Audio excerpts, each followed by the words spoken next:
Bienvenue sur Ici l'entretien, le programme où nous recevons tous les invités, libanais comme français. Et aujourd'hui, notre invitée, Amélia Lakrafi, députée des Français de l'étranger pour la 10e circonscription. Bonjour Amélia Lakrafi, merci d'avoir accepté notre invitation. Plus besoin de vous présenter vu qu'on vous voit souvent au Liban et sur ici Beyrouth. Et j'aimerais commencer, donc aujourd'hui notre première question, les Français de l'étranger.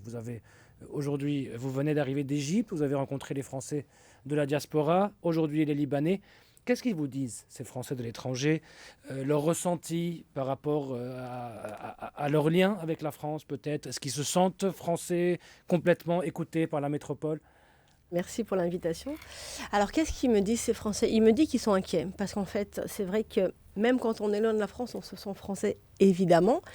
Après, oui, une partie des Français a quitté parce qu'elle ne se reconnaissait plus dans la France d'aujourd'hui. Ça existe aussi. Mais entre l'Égypte et le Liban, on a une population qui est quand même inquiète aussi des tensions régionales, donc qui se rapprochent de plus en plus de la communauté pour pouvoir être le plus possible informés. Et là, si j'ai un message très important à faire passer, c'est s'il vous plaît, enregistrez-vous au consulat, sur la liste, pour qu'on sache combien vous êtes exactement et où vous êtes. S'il se passe quelque chose, on viendra vous chercher. Ça, c'est vraiment le premier message important. Après, nos compatriotes sont inquiets à juste titre sur plusieurs sujets qui les concernent, notamment les parents d'élèves qui ont des enfants dans les lycées français. Il y a une réforme en cours. La sécurité est un sujet, encore une fois, évidemment. L'image de la France dans le monde et parfois, je dis bien parfois, l'image que montrent les politiques en France peut les agacer et je les comprends. Mais je veux y revenir, j'y reviendrai. Mais donc déjà, les Français, vous avez parlé des Français dans la région, Égypte, Liban, vous étiez aux Émirats et en Arabie en décembre, fin de l'année, oui, en janvier. Et il y a 10 jours. Et il y a 10 jours. Est-ce que, honnêtement, on a une blague qui circule au Liban entre les Franco-Libanais, c'est qu'ils ne savent pas dans quel pays être. Entre la situation au Liban et la situation en France, ils ne savent pas quoi choisir. Aujourd'hui, avec les tensions régionales dans ce pays, dans cette région du monde, qu'est-ce qu'ils peuvent faire, ces Français? Ils savent très bien, et s'ils sont ici, et s'ils sont restés ici, c'est qu'ils aiment le Liban, et qu'ils se sentent très bien, qu'ils se sentent chez eux ici. Après, il faut rappeler que le Liban a quand même une particularité, près de 80% des Français du Liban sont binationaux, sont franco-libanais. Donc ils se sentent autant français que libanais. Malheureusement, avec tout ce qui s'est passé depuis 6 ans, beaucoup ont quitté.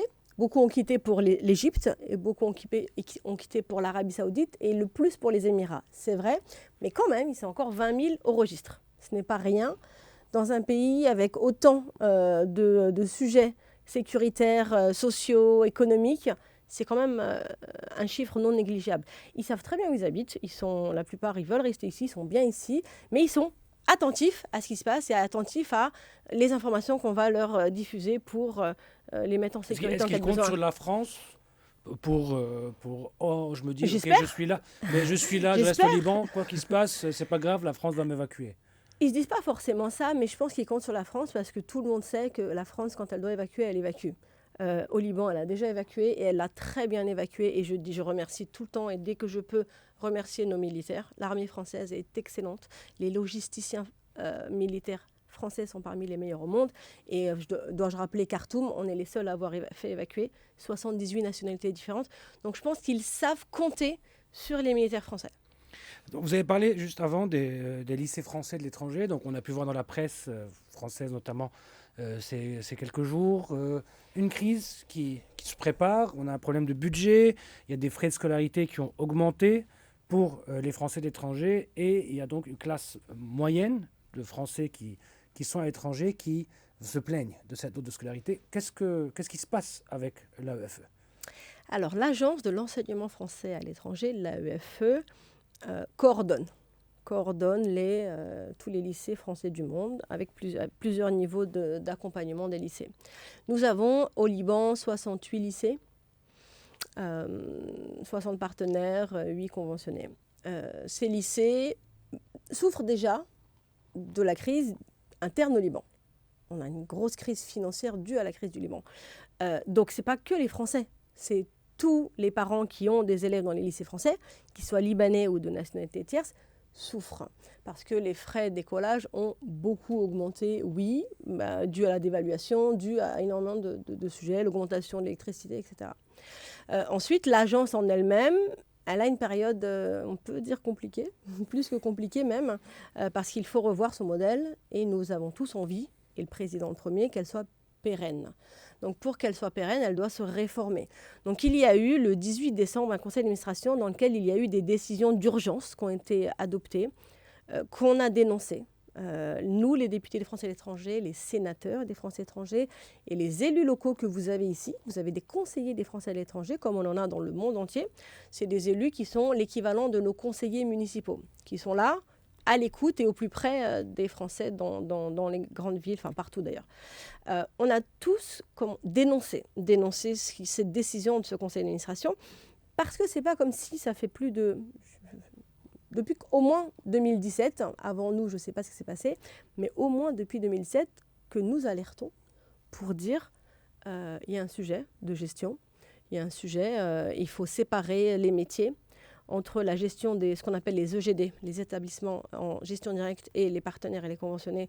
On ne peut pas être jugé parti. Donc les lycées partenaires s'en sont pleins, et je pense qu'ils ont raison. Donc diviser les métiers, séparer les métiers.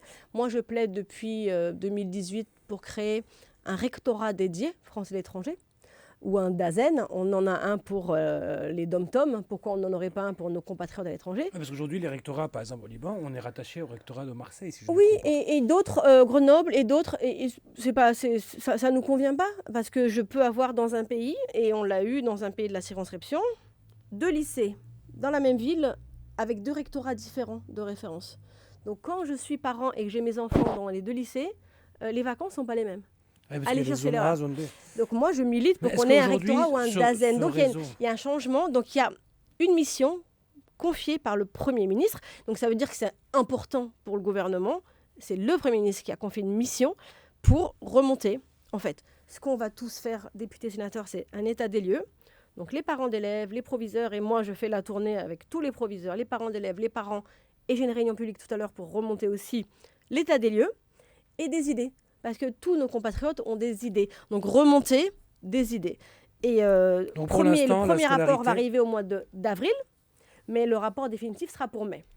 Ok, donc pour la vraie réforme. Pour l'instant, donc, on attendra donc de voir cette réforme scolaire. Je veux aller un peu plus vers la France. On parlait de situation politique, vous avez parlé du Premier ministre, de ces réformes et des problèmes budgétaires. Non, mais sur l'augmentation, je veux bien revenir sur l'augmentation. Sur l'augmentation, des lycées augmentent de 10 à 25%, mais il faut se rappeler que c'est les parents d'élèves qui sont gestionnaires et c'est les parents d'élèves qui votent les augmentations. J'imagine, mais il reste quand même un budget, il reste quand même des profs Absolument. à payer. En Absolument. parlant de budget, nous avons vu, donc nous regardons tous avec des yeux la situation en France. On a vu les histoires de budget, 2 mois pour prendre un budget qui finalement est passé au 49.3. On voit une France avec des blocages politiques, on voit une France avec de la violence politique qu'on n'a pas vue depuis des années, que ce soit au sein de l'hémicycle ou dans la rue. Certains parlent de libanisation de la France. C'est pas gentil ça. C'est pas gentil pour nous, c'est pas gentil aussi pour la France. Oui, c'est pour vous. Aujourd'hui, à 1 mois des municipales en France et à 1 an de la présidentielle, où va la France? Alors moi, je suis moins inquiète que vous quand même. Enfin, je dresse un tableau quand même beaucoup moins inquiétant. Pourquoi? Parce que depuis 6 ans, on reste quand même premier destinataire des investissements des IDE, des investissements directs étrangers européens. On reste un des pays au monde avec les 2 des 5 plus grands acteurs énergéticiens au monde. On reste un pays qui produit des dizaines de milliers d'ingénieurs chaque année. Enfin, on a quand même énormément d'atouts. Et moi, je dis souvent à mes collègues, parce que souvent le politique français qui tape sur la France, on va se calmer un peu, parce qu'on reste un pays important, un pays écouté, contrairement à ce que disent certains, et un pays qui a de l'avenir. Maintenant, le politique, ou les hommes et femmes politiques actuels, certains, parce qu'il ne faut jamais généraliser, moi je ne généralise jamais, certains montrent une image quand même assez désastreuse. C'est vrai, le budget... trop compliqué de s'entendre, bizarrement, ce qui est anormal. Revenir sur, exemple, la retraite, moi, ça me choque. Parce que si aujourd'hui, on n'a pas compris qu'on n'a plus 4 travailleurs pour un retraité, mais 1,7 actif pour un retraité, à un moment donné, il y a un truc qui ne marche Il va pas. pas fonctionner Donc, mathématiquement. il faut se réveiller. Et quand c'est fini, c'est pas grave. Ça peut revenir. Mais aujourd'hui, non, c'est pas possible. Donc, si on veut gérer ce pays, eh ben, il faut faire attention. On dit aux Français de faire attention. Moi, j'essaie de faire attention dans mon ménage. Au niveau du budget de l'État, on doit faire attention. Donc la dette, à un moment donné, il va falloir la prendre au sérieux. Vous avez dit que Donc, il va falloir qu'on s'entende. était écoutée. Donc, il va falloir... Et là, je vais passer aux affaires Donc, étrangères, à la position il va falloir qu'on s'entende. politique Et de le la budget est France. passé au 49.3 parce que le PS a quasiment supplié qu'il y ait un 49.3. Là où c'était les premiers à dire pas de 49.3, ils ont quasiment supplié le Premier Oui, ministre mais de là, passer en vous allez vous 49.3. retrouver pendant un Donc, an on est avant les passé- présidentielles. À chacun on va est vouloir passé- prendre des prises de position politiques Absolument. pour essayer d'avoir des électeurs. Mais c'est pas gouvernable pendant un an comme ça. Et oui, c'est totalement pas gouvernable parce que chacun, en fait, voit son électorat, chacun voit la prochaine élection. Et j'ai quelques idées, mais c'est peut-être pas le lieu. Mais on fragilise en la critiquant et en chacun faisant du clientélisme. On fragilise l'image et on fragilise l'État. Donc un peu une libanisation de la France. Mais C'est pas gentil pour le Liban. C'est pas gentil pour le Liban, mais c'est un fait. Genre, si on Non, est mais pardon, si on remonte un peu en arrière, la violence a toujours existé. Il y a déjà eu un député qui a été tué. Si on remonte des dizaines d'années en arrière, Oui, mais la violence a toujours existé. Dans l'hémicycle, ça a toujours été très compliqué. Avec LFI, ça allait malheureusement encore plus, et c'est dommage. Et de voir que la violence engendre des décès, c'est catastrophique. Oui, c'est ça que je dis, une situation française qui n'est plus tenable, on va dire. Vous avez parlé de la France qui est encore écoutée. Honnêtement, après moi je parle de l'extérieur, ce qu'on voit de l'étranger. Après, je ne sais pas pour vous, au sein de l'hémicycle, surtout que vous êtes quelqu'un, vous défendez la diplomatie parlementaire. Donc vous avez aussi une diplomatie parallèle à la diplomatie du gouvernement. Mais quand on voit les affaires étrangères, aujourd'hui la position, désolé, mais tout ce qu'on a retenu de Emmanuel Macron de ses dernières déclarations, c'est son for sure. C'est tout ce qu'on a retenu. On dirait que la France est écartée des grandes questions, des enjeux entre les Américains, les Chinois et les Russes. La solution pour la guerre en Ukraine, elle n'est pas négociée en Europe, elle est négociée à Abu Dhabi, comme si l'Europe et la France ne comptaient plus. Donc, est-ce qu'on n'a pas un affaiblissement de la France et de l'Union européenne aujourd'hui dans le monde face à deux géants, les Américains, les Chinois et un peu les Russes et les BRICS? Alors, si affaiblissement il y a, je pense qu'il est dû aux Français d'abord qui s'autocritiquent un peu trop. Ça, c'est mon fond de pensée. Ensuite, le forcheur, en fait, ça, c'est vous. Les journalistes, ça, c'est votre job. C'est grâce à vous ou à cause de vous qu'on retient une phrase ou un mot et qu'on en fait un buzz. Ça, c'est votre job. Ouais, mais c'est les réseaux sociaux aussi, pas seulement les journalistes. Oui, bien sûr. Et vous avez raison. C'est donc les journalistes et les réseaux sociaux. Mais comme vous en faites le porte-voix, oui, bien sûr, ça fait le buzz. Et que ce soit les réseaux sociaux et les journalistes, vous voulez quand même faire du chiffre, que les gens vous voient, vous écoutent. Oui, mais il faut l'audience qui parle. Exactement. Et donc, je comprends, c'est drôle. Même le président trouvait ça drôle. Il a trouvé ça drôle, il l'a repris. Il l'a réutilisé dans un autre contexte. Après, moi, j'ai des chiffres. Entre 2024 et 2025, on a doublé le nombre de rencontres au niveau exécutif entre la France et, je vais prendre un exemple, les pays africains. On est passé de 80-85 entretiens vraiment exécutifs, ministre-président, à plus de 160. Sur les pays qui nous interrogent ou qui nous demandent un avis ou des conseils pour traiter avec l'Afrique, on est passé de, je crois, 150 à 225. C'est très factuel. Donc moi, j'aimerais bien qu'on me dise où est-ce qu'on est moins écouté ou moins suivi ou moins... Je ne vois pas. Je me déplace tous les mois. Je fais 2 ou 3 pays par mois. Je dirige depuis mars l'Assemblée parlementaire de la francophonie, 99 parlements du Cambodge au Canada.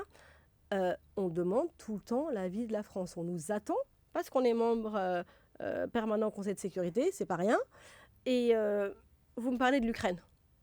Où était encore, il y a quelques semaines, le président Zelensky? À Paris, avec la coalition des volontaires. Qui a tiré la coalition des volontaires? Le président Macron. À la 80e session de l'Assemblée générale des Nations unies, en septembre, c'est le président Macron qui a reconnu l'État de Palestine. C'est de la réaction. Non, c'est de la réaction à ce qui se passe à la grande ligne dans le monde. Si la France n'avait pas reconnu l'État de Palestine, est-ce que le Canada et l'Angleterre l'auraient fait? Est-ce qu'on aurait tiré 10 pays à nous? Est-ce que le président Trump se serait intéressé autant que ça?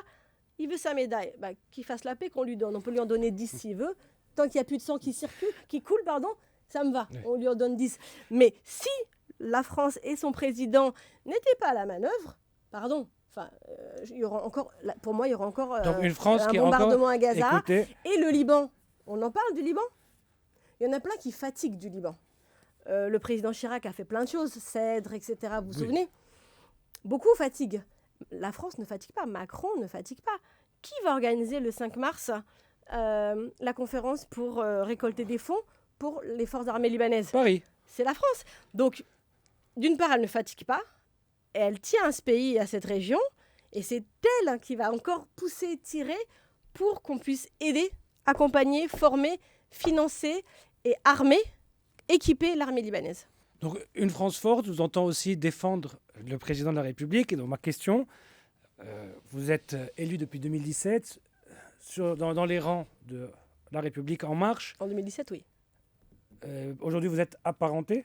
Tout à fait. Apparenté, donc plus aussi macroniste, plus macroniste, non. Un peu macroniste. Pas du tout. Pas du tout. Non, comment dire, je soutiens le président. Pas surtout, et je lui dis, des fois, t'es pas défendable, des fois, oui. Globalement, 70 à 80% de ses décisions, je les soutiens. Donc, on a le droit de ne pas être d'accord, et c'est pas un problème. Et on a la chance en France, ce qui n'est pas le cas dans beaucoup de pays, de dire quand on n'est pas d'accord avec le chef de l'État. Ensuite, le parti en lui-même, Renaissance, oui, je me sens plus du tout en phase, et ça fait 3 ans que je les ai quittés, absolument. Donc, aux prochaines élections, ce serait un grand point d'interrogation. Et j'ai envie de dire, c'est aujourd'hui, avec ce qui se passe dans le monde, je ne sais pas qui a le temps de penser aux prochaines élections. C'est vrai que vos prochaines élections, ce n'est pas la présidentielle, c'est pas avec la présidentielle, c'est plus tard. Tout à fait. Donc, vous avez le temps encore pour choisir. Et tellement de problèmes en attendant. Donc... J'aimerais passer à une autre casquette que vous portez, qui est la déléguée générale de l'Assemblée parlementaire de la francophonie. Vous avez dit aussi que vous étiez présidente depuis mars. DG depuis mars. Vous êtes un DG, absolument. donc c'est ça, délégué général, donc c'est le même titre. Vous avez fait un rapport en juin dernier sur la francophonie et vous avez aussi vous avez proposé 40 recommandations à l'exécutif. Est-ce qu'aujourd'hui, la francophonie est une priorité? J'ai fait un rapport avec ma casquette de députée de la Commission des Affaires étrangères, oui. Est-ce que c'est une priorité? J'espère. Parce que dans le budget, en fait, j'ai pas tellement l'impression. Et c'est vrai que ça a eu tendance à m'agacer et que je l'ai dit très ouvertement au président de la République, à ses ministres et à tous ceux qui voulaient bien m'entendre. Mais j'ai l'impression de prêcher malheureusement dans le désert. C'est une priorité pour moi, c'est une priorité pour énormément de personnes. Et je pense que certains n'ont pas pris la mesure de l'importance de la francophonie. Et en fait, moi, je le sens vraiment encore plus quand je vais dans les autres pays. Pour soit l'Assemblée, notre Assemblée plénière, soit pour les commissions, nos commissions, ou soit quand je vais dans d'autres parlements. Quand j'ai un pays un peu autoritaire, où les parlementaires me disent vous ne vous rendez pas compte de la chance que vous avez. Pour nous, le mot francophonie ou langue française, pour nous, ça veut dire des choses assez essentielles. Liberté d'expression, liberté de la presse. Bon, les valeurs, la culture, évidemment, et c'est super. Mais d'entendre ça, de députés qui ne sont pas encore membres et qui veulent adhérer, ça veut dire quelque chose. Donc il faut qu'on continue et autant qu'on ait les moyens de notre ambition, si on veut que la francophonie et que la France dans la francophonie soit active et puisse rayonner, elle doit augmenter ses budgets. Une dernière question, j'aimerais clôturer notre entretien sur ça, à quelques jours, semaines de la Journée internationale des droits des femmes. En tant que femme députée aujourd'hui, qu'est-ce que vous dites aux filles, jeunes filles ou femmes qui peut-être vous regardent, veulent suivre votre exemple ou aller plus loin? Qu'est-ce que vous leur dites? J'ai envie de en fait, je le dis souvent et je me répète et je pense qu'il faut se répéter, oser. En fait, oser rêver grand. Depuis que je suis petite, dès que j'ai une idée, on me dit c'est impossible. Faire des études longues, on m'a dit c'est impossible, voilà, tu dois travailler pour aider ta mère.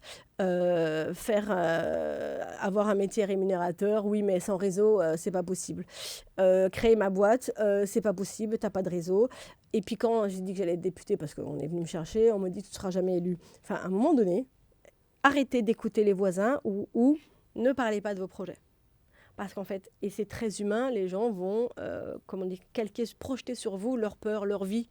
Et n'écoutez personne, ayez des rêves immenses, n'ayez pas peur qu'ils soient le plus grand possible et osez, et demandez. Et c'est vrai qu'on n'ose pas demander de l'aide, mais on a envie d'aider et c'est très gratifiant de pouvoir aider quelqu'un. Donc si vous demandez de l'aide, vous permettez à quelqu'un d'être heureux de vous aider. Donc osez demander de l'aide et osez rêver très grand. Merci Amélia Lacrafi, députée des Français de l'étranger de la 10e circonscription. On vous reverra dans ces studios à votre prochain passage au Liban. Et merci à vous, internautes, de nous suivre toujours plus. Vous pouvez retrouver cet entretien sur notre site web icibeyrouth.com et sur les réseaux sociaux. For sure.